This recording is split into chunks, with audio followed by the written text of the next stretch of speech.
What is going on, everybody? It is John back with Eat Rip Bet. We're going to celebrate a little bit. The first betting video that we made yesterday, if you guys watched it, I think there was a total of 15 people who watched it. So for those 15 people, if you took me up on the offer to bet on Marcus Ericsson, congratulations. You just won. I had some clunky picks in there, but I went back and watched that video again. And sure enough, a couple of the picks that I mentioned in there, Tony Kanaan, I said if I was going to bet on anybody at the 20-1, it would be Tony Kanaan. He was right there in the end.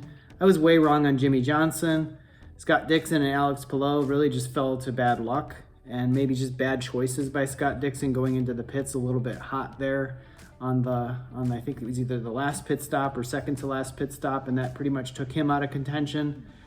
I didn't mention the McLaren team at all in my video, and Team Penske really wasn't a factor all day. Scott McLaughlin crashed out of the race. Will Power was really mid-pack, and Joseph Newgarden was mid-pack, and none of them really had a chance. But that's not why you bet on one person. Sometimes you bet on 4 or 5 people. Out of a 33-car field, feels like the most logical way to guarantee yourself a chance at victory. And one of my picks was, I think he was 18-1 or 16-1, probably 16-1, Marcus Ericsson from Sweden. He's the first Swede, indeed, since Kenny Brack to win the Indy 500. And I guess Kenny Brack, listening to the TV broadcast, which was broadcast right behind me on this lovely 120-inch big screen, and thank goodness that we have Peacock as a service, because we were able to watch the race live here in the Indianapolis area, when everybody else that would watch normally on the NBC feed had it blacked out. So let's recap the race a little bit. The race was dominated early on by Alex Payout and Scott Dixon, pretty much swapping back and forth, taking turns, taking the lead. A couple crashes happened early on, Rinus VeeKay, Callum Ilott, Scott McLaughlin, eventually Jimmy Johnson, Romain Grosjean. Seemed like the wind was really catching many drivers out in this race. Race got more exciting as the race wore on. A lot of single file racing, some slingshot passes and stuff. But one guy, the whole race, that stood out to me that was kind of hanging around, lurking in the top 5, was Marcus Ericsson in the Husky Chocolate Target Chip Ganassi. That's years ago, right? That shows that kind of dates me a little bit. Target Chip Ganassi was back what they used to call themselves. So Husky Chocolate Chip Ganassi Racing.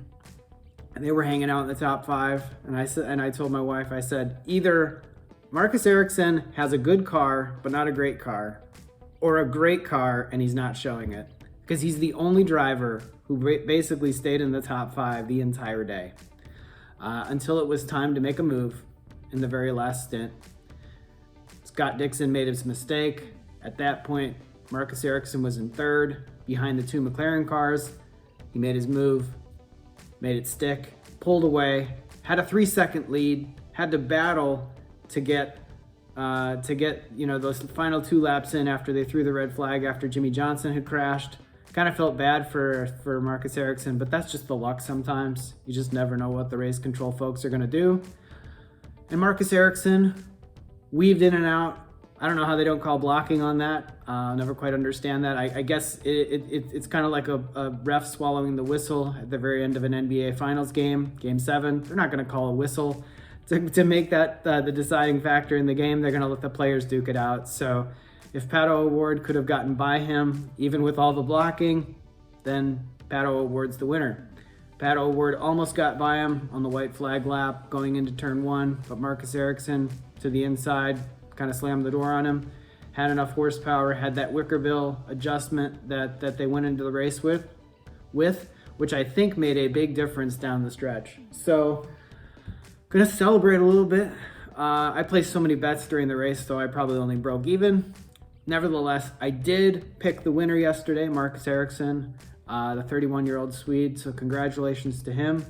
We'll do more IndyCar bets if they actually have IndyCar wagers. That was pretty exciting. Kind of made it feel like part of the action.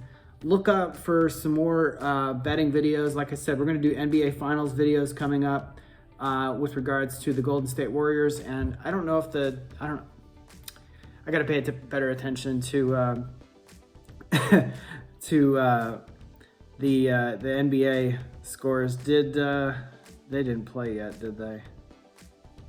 No, they play tonight probably. Okay, so I think they're still going on. So we don't know yet who's going to win the Heat versus Boston series and play the Golden State Warriors in the NBA Finals, which is most assuredly going to come up probably either on Thursday night or Saturday or Sunday or whenever, coming up here in the near future. And we'll do some bet videos on that. I think the Warriors are going to take the series. I think they're going to win in probably 6 games. I really just think they have the better team with the overall better depth. And if I don't know who will have the home court advantage, but if they do, I think that will make a big difference. Going across the country like that, whether they go to Miami or whether they go to Boston, you got 3 time zones to cross and a lot of miles to cover. So that'll definitely be interesting to see that play out. And anyway, hope you guys enjoyed the first bet video.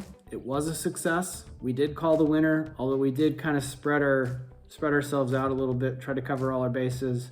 I didn't bet on all 33 drivers. I bet on enough to cover my bases. So, but in that 6 drivers I did bet on the winner. And so we'll call that a success. So hope you enjoy the rest of your Memorial Day weekend, everybody. Thank you for tuning in, and I will see you in the next video.